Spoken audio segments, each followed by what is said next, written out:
Hello, everyone, and welcome to Speak Up Sis podcast. This is the place where everyday women and men have an opportunity to share their stories in order to inspire yours. We say what you think no one wants to hear, but everyone needs to know. I'm your host, Angel Charmaine. And tonight, I've got another amazing guest here with me for a one-on-one conversation with Angel. We're going to be talking about purpose tonight. And my guest for tonight, her name is Miss Chantelle Douglas, and she has experienced life for a while when she didn't know what her purpose was. She was just trying to kind of figure it out. And in the process, she had a whopping 21 jobs. You heard me right. 21 jobs trying to figure this thing out called life and trying to figure out her purpose. However, at some point, she figured it out. And so tonight, she's going to share her story of living while trying to find her purpose with me right here on Speak Up Sis podcast. So Chantelle Douglas, welcome to Speak Up Sis podcast. How are you doing, sis? Hey, Angel. Thank you so much for having me. I'm doing very well tonight. How are you?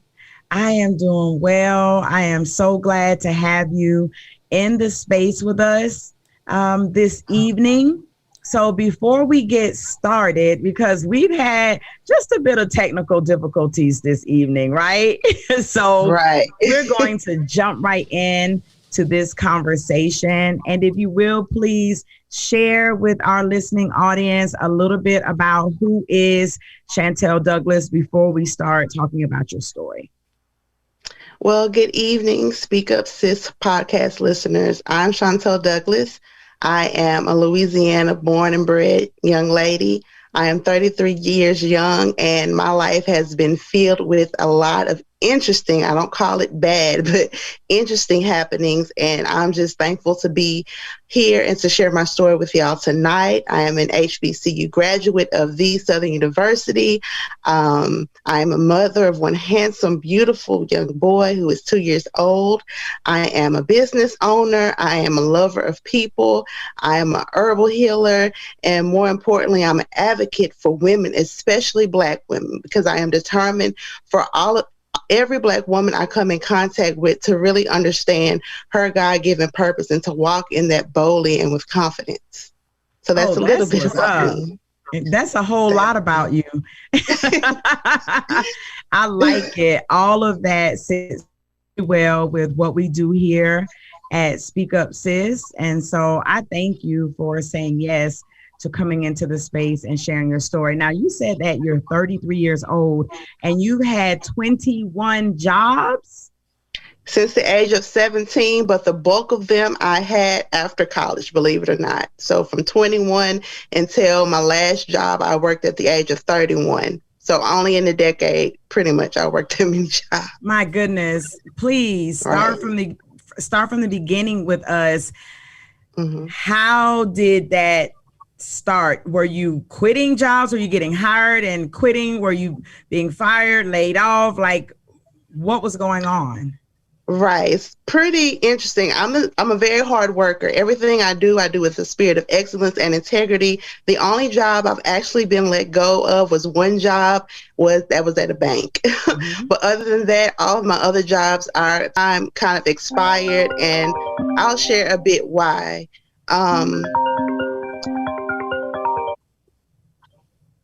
Just going about life. I'll start in college, just going through, the college years. Of course, you have your little college jobs to hold you over. Mm-hmm. I had a vision of what I felt my life was going to be like. Mm-hmm. That vision consisted of a lot of what other people felt like I should be doing. Oh, you should move this way. This will be beneficial for you after you graduate. You'll for sure have a wonderful career if you do things like this, that, and the third. So I didn't really walk in my own purpose. I walked in the purpose of others to please others. And that kind of, that's not the people's fault who was trying to help me, because they were just doing the best they knew. It wasn't at anybody's fault, to be honest. It was just, you live and you learn, and you have to understand who you are to know exactly what you need to be doing. You have to get confident in who you are. And so, after I graduated college, I shortly realized that, okay, what I decided on doing wasn't going to happen like I planned, so I needed a backup plan. So I began to just work in jobs and doing things that I was good at. My first job ever was in a child care facility. So I've always been wonderful with children. I remember babysitting my younger cousin when I was little, and I loved it. I just love children. So I began to do a lot of education jobs. But we know that in the education industry, if you're an empath, if anybody's familiar with that term, you take on, especially if you're teaching in the hood, to be quite frank, you take on a lot of the emotions of those children and of those parents, and it becomes a lot. So the biggest issue that I had working for others was the unfairness, seeing kids go without and not being paid enough to take care of them how I wanted to, and just feeling a burden to do more for, any education capacity I worked in, whether I was teaching as a reading interventionist, substitute teaching, being a lead teacher. It was like, man, like, what can you do? So that was a big internal battle that I had. Now, not every job I had was in education, because you feel like, well, let me try this out because it's a money-making field and this, that, and the third. But I was always burnt out quickly. Now, I know there's a lot of people my age, especially, who can attest to like being burnt out on the job. Is not an uncommon thing. And I feel like my generation and the generation after me are really like being fed up with working in unfairness. And, I don't have the wherewithal like my dad and his siblings to work a job for 2 and 3 decades and retire and go through the different ups and downs that you go through, not being paid fairly and all that kind of stuff. I knew that wasn't for me. So that's a bit of my journey when it comes to working for everybody else. I was just burnt out quickly. I was tired. I didn't know how to manage all the different emotions that I had about different things going on in society, and it began to be a lot. Right. Do you attribute this burnout to you just being out of your lane? Do you think that if education was your route, or any of the other things that you did, do you believe that maybe it wouldn't have been such a bad thing if that was what you believe God wanted you to do in the world? Partially, I would say, yeah. I would say I was not in my lane because it was certain aspects of it that I just couldn't do anything about. It was kind of like, okay, this is what it is. You either deal with it, get used to it like everybody else has, or you just go, So that was a part of it for sure. Yeah, I was an educator as well, 20 plus years now, and I still consider myself to be an educator. I just don't work in the traditional sector anymore, but I consider myself to be a teacher. And even in the Speak Up Sis space, I find myself still educating people, still teaching people and things of that nature. But at the same time, I can totally understand burnout. Even when you are doing what you believe is your quote unquote calling, right? There's still burnout. So I can only imagine if you're doing something that you believe is not what you're supposed to be doing. When did you decide that, hey, this isn't working? I don't know what's going on. Clearly, I'm not in my lane. I need to find my purpose. Did you say that to yourself, or did that evolve in some other type of way for you? It evolved before I put my foot down and said, you need to do what you already know you need to be doing. I would say in 2018, when I finally filed my LLC for my business, I called myself being more intentional about putting myself out there and making that, my sole means of providing for myself. Mm-hmm. But it wasn't until I had my son and I was supposed to go back to work, and going through postpartum depression and postpartum anxiety and all of those things after you had your baby, I was just like, okay, are you going to continue lying to yourself? You're great at what you do. Every boss you've ever had loves you. But what about you? What about how you feel? You can literally break on these people's job if you go back in the state that you are in. And that's when I finally decided to stop stop going in circles and to really passionately pursue what I knew I needed to do.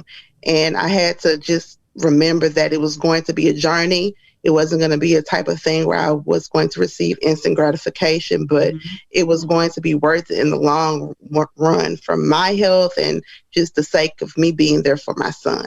Right. Why do you think it took you so long to get to that point? Like, okay, so let me say this. I think you're pretty familiar with the platform. I like to get to the meat and potatoes. Okay. Well, let's get right to it. What was it that made you stick with something you knew you wasn't supposed to be doing? Worrying what other people thought and having a lack mindset, and just thinking that if I didn't go the common route of working for others, that I wasn't going to be successful. So I had to let go of that limiting belief. And I also had to thicken my skin and prepare to share my truth with those around me, family and friends who, really want the best for me, and let them know that I understand you want the best for me, but I do too. And this is what's best for me. So once I did those things, then I was more confident in be a journey. It wasn't going to be a Was there a lot of pushback from your family and friends, or were they very supportive of your decision? Now, for sure, my peers and, family my age were like, girl, yeah, you need to go ahead and do it. Start generational wealth for our family. We're tired of working. But of course, my older family, especially my parents, are very concerned, because working for everybody else is all they know. So it wasn't a lot of pushback, but it was just more so, okay, we understand you have a child now. And, besides having a lot of jobs, you've been through a lot of things. So they're very understanding in the long run. Right. So what was the transition like? I think it's important for people to understand that just because you get a word from the Lord, the Spirit moves you or whatever, and you decide this is my purpose in life. I'm supposed to teach people, or I'm supposed to sing, or I'm supposed to be an entrepreneur, or whatever it is. That doesn't mean that it's smooth sailing, right? Absolutely not. I wish it was. What'd you say you wish it was? I wish it was. I wish I would have woke up the next day and had everything I wanted. But that's not how it works, right? So talk to us a little bit about that transition, because right now you are a marketing strategist. Is that correct? Yes, ma'am. That's right. Yes, and it seems like you love it. I've been watching you. I've been watching your journey in social media land. You look like you're doing a great job. Things are really moving along for you, as I can see, right? But before you got to that part, what was that piece like, that transitional piece? Well, I would say that you always, something that I can honestly say I didn't do enough of was having, to be honest, I'm just learning about financial literacy, and I'm just learning about how to prepare my finances in a way to sustain me and to, of course, build wealth for my son and my future children and all that good stuff.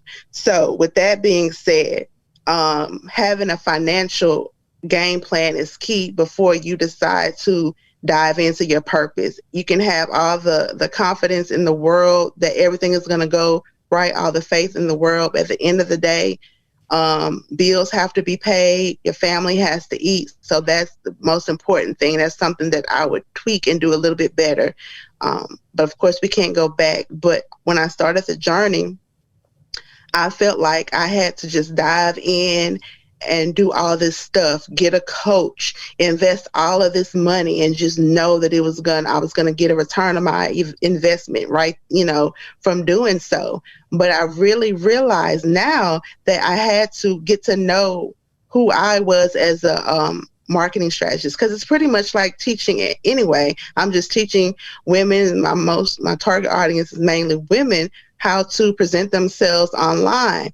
So I had to get familiar with who I was as an entrepreneur, as a marketing strategist, and how I wanted to be portrayed, and how exactly I wanted to show up for the people that I wanted to assist on their journey. So I would say initially I was just diving in and doing the common thing, getting a coach, investing in courses and classes and all this kind of stuff, burning myself out with running multiple social media pages, trying to promote myself. When I just got tired of that, I was just like, okay, I've had some success doing this way, but it hasn't been too fun. And I like to do things with ease, and I like for things to be fun for me. And I always tell my clients or anybody I come in contact with that life doesn't have to be hard. If it's troublesome for you, that means you need to take a step back and reevaluate how you're doing it. Because I believe God wants things to be gentle for us. We shouldn't have to learn hard lessons before we're blessed all the time. Right. So, I just pretty much, I cut down on a lot of stuff. I said, I'm not going to move how everybody is saying that, you should move. I'm just cut back on how I exert my energy. I'm going to cut back on the clients I work with. I'm going to work with clients who make me excited to get on my computer and create stuff for them. I'm going to just do stuff that makes me happy, and find creative ways to continue to build my business in a way that I know I will enjoy in 10, 20 years down the line. Right. That makes a lot of sense. Like a whole lot of sense. I firmly believe that if you're walking in purpose, and everyone who listens to Speak Up Sis podcast already know, I'm a kingdom believer. And so if you're walking in purpose, then you're doing what you should be working in, whatever your gifting is, right? Mm-hmm. Yeah. That means that what you're going to be doing should be sweatless for you. I'm not saying that it's going to be an easy thing, or that it's not going to take some work to get it done, but doing it should be sweatless. Right? You shouldn't be stressed out about what it is that you're doing. It's something that you've been gifted to do. It's something you've been graced to do. And so if you're operating in a space that is begrudging, is vexing your soul, you can't get no sleep, you stressed out and depressed all the time, I think that's a place where you got to stop and go, okay, is this really what I'm supposed to be doing? Or am I doing this out of order? Something about what I'm doing is not right.